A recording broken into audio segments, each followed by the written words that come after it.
This video addresses the North Carolina Standard 8EE7.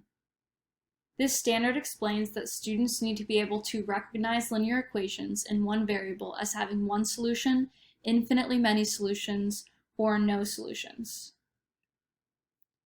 I pulled these words in this example from the unpacking guide because this information directly relates to what we're talking about in this video today. The unpacking guide reads that students are to be able to recognize and explain when linear equations have one solution, infinitely many solutions, or no solution without completing the solving process. We are going to use the compare and contrast strategy to recognize the difference between equations that have no solution, infinitely many solutions, and one solution. So first, we're going to juxtapose one solution on one side and infinitely many solutions and no solution on the other side, and we're going to compare and contrast. We're going to start with our comparisons, how they are the same. So this is probably a silly comparison, but we can say they both have an equal sign. In their solution, we could also say that this solution has a term on each side and this solution has a term on each side. Now let's start explaining how they are different. When you look at the one solution side, the one solution equations have a variable on one side of the equal sign. So there's our variables on one side of the equal sign, and there's variables over here. And then when you look at the infinitely many solutions and no solution side, you'll see that they have a constant on both sides of the equal sign. So there's a number on this side and a number on this side. You'll see there's no variable. Again, there's a number on the left side and a number on the right side, or you could call it constant on the left and a constant on the right. There's no variable. Now that we've compared one solution to infinitely many solutions and no solution, we're going to dive deeper and compare infinitely many solutions and no solutions. And again, we're still just looking at the end result. So when we look at the solution, how do we know whether it's infinitely many solutions or no solution? First, we're going to say how they're the same. So they both have their constant terms. Neither of them have a variable in sight. And now let's say how they differ. So let's think about the infinitely many solutions. They have the same constant term on the left side and right side of the equal sign. So if on the left side you see a 7, on the right side you're going to see a 7. If on the left side there's a -1, on the right side there's going to be a -1. And since the numbers on the left and the right are the same, these are true statements. 55 is equal to 55. 2 is equal to 2. Those are true statements. Let's take a look at the no solution side. These solutions have a different constant term on the left side and right side of the equal sign. If on the left you see a 5, you're going to see a different number on the right side. -10 is a different number than +10. Since these are different numbers on the left side and the right side, these are not true statements. 5 is not equal to 2. -10 is not equal to 10. -4 is not equal to -6. Now that we've taken a look at the end result and made comparisons, now we're going to go back to what the original equations might look like and try to think about how we could tell the difference between one solution and infinitely many solutions and no solution. As always, we're going to start with our comparison, how they are alike. So I notice right away that I can see over here that there is a coefficient and a variable and a constant on the left side. There's a coefficient and a variable and a constant on the right side. These over here, infinitely many solutions and no solution, those in this category look similar. I see a coefficient and a variable and a constant, a coefficient and a variable and a constant. So that's the basic form that I'm looking at. Now let's start thinking about how they're different. We'll start by looking at the one solution equations. And we notice that the coefficient on the left side of the equal sign is not the same as the coefficient on the right side of the equal sign. So we have a 2x on the left and a 5x on the right. Those coefficients, the numbers being multiplied by the variable, are different. The 5 is different than the 8. The -4 is different than a coefficient of -1. The coefficient of 7 is different than the coefficient of -9. Let's look at the infinitely many solution and no solution side. When we look at these equations, the coefficient on the left side and right side of the equal sign are the same. So if on the left we see a 7 for a coefficient, on the right we're going to see a coefficient of 7. Coefficient of 8, coefficient of 8. Coefficient of -6, we have the same coefficient on the right side, -6. And this pattern continues, 14 and 14 for the coefficients, 100 and 100, and finally 3 and 3. Their coefficients are the same. I'm going to solve an example of each so that we can see what effect this has on what solution we end up with at the end. Let's use this example on the left side. If I am going to solve this, I'm going to need to use inverse operations. So I'm going to start by subtracting 5x. If I subtract 5x from the left side of the equal sign, I'm going to subtract 5x from the right side of the equal sign to maintain equality. I want you to notice that on the left side we get 1 0 pair, which means that all we have left over is a -3, a constant term. On the right side, this is important. Since the coefficients were different, when you subtract 5x from the other side, we don't get rid of the x. This is not a 0 pair. In fact, we have left over 3 x's. And we also have the constant term, +9, left over.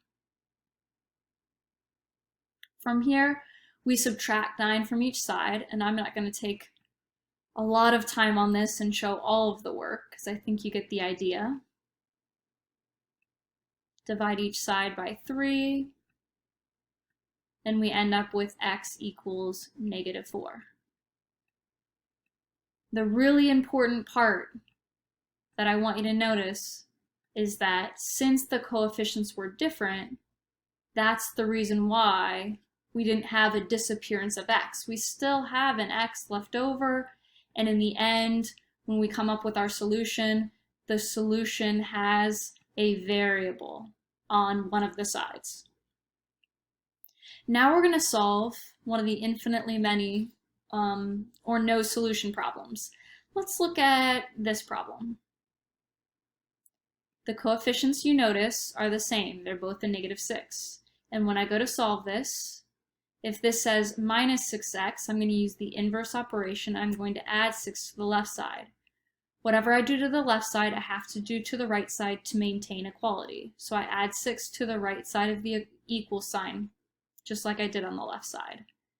You'll notice that I created 2 0 pairs. And on the left side, an 85 remains. And on the right side, a 47 remains. What we want to notice here is that if the coefficients are the same, we're always going to create 2 0 pairs, which makes it so that there's no variable left over on either side.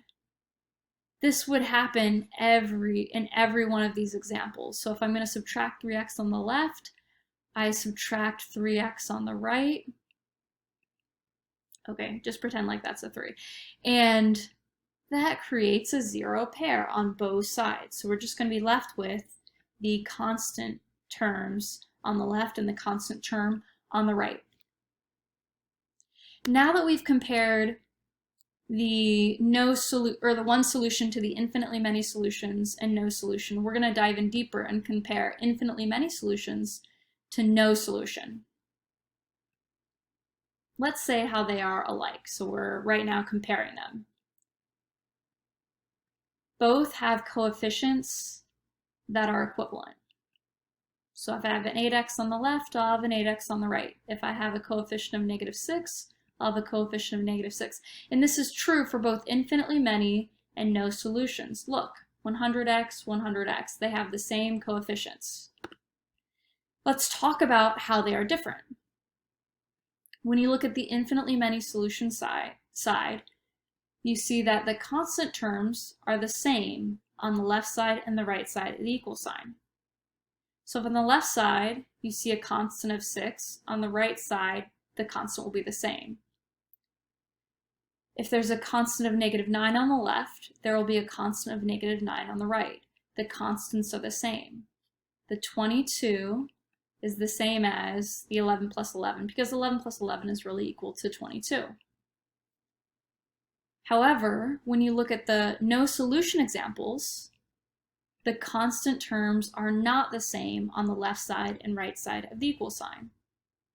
So you'll notice that the constant here is not equal to the constant on the other side. The constant of 85 is not equal to the constant of 47.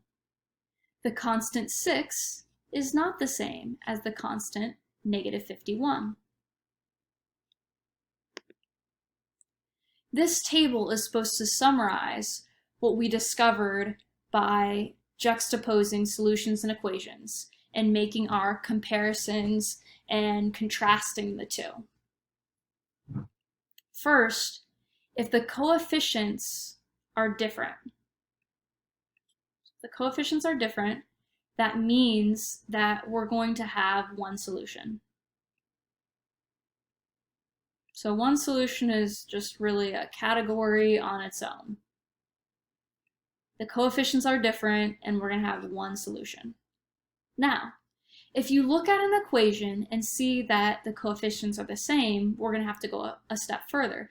Because if the coefficients are the same, it could either be an equation that has infinitely many solutions, or it could be an equation that has no solution. So from there, once you realize that they have the same coefficients, you have to think about the constant terms. If the constant terms are the same, that means you have infinitely many solutions because 3 is equal to 3. That's a true statement. However, if you see that the constants are different, then that's going to mean that there is no solution to that equation. In this video, we address the North Carolina Standard 8EE7, recognize linear equations in one variable as having one solution, infinitely many solutions, or no solution. Let's take a look at the vertical alignment. In 7th grade, students are expected to solve equations and inequalities with the variable on one side. In 8th grade, students are supposed to be able to solve equations that have variables on both sides and inequalities that have variables on both sides. In addition, students are supposed to be able to look at an equation and determine if it has one solution, no solution, or infinitely many solutions. And that comes from 8EE7, which is the standard that we covered in this video. I also posted on this slide the North Carolina Standard 8EE8 because it pairs so closely with 8EE7. When you go to solve a system of linear equations, there's going to be 3 different types of solutions. You might have a set of intersecting lines, and you would get one solution here. Or you might have a set of lines that are parallel, meaning they have the same slope and a different y-intercept, so they never intersect, so there's no solution. Or you might have a set of lines that are exactly the same, meaning they have the same slope and the same y-intercept. So when you graph them, you're going to see just one line because the lines will be graphed on top of each other. Like that, something like that. And then in Math 1, students are not only going to have to solve systems of linear equations, but they're also going to be solving systems that might include an exponential equation or a quadratic equation alongside a linear equation.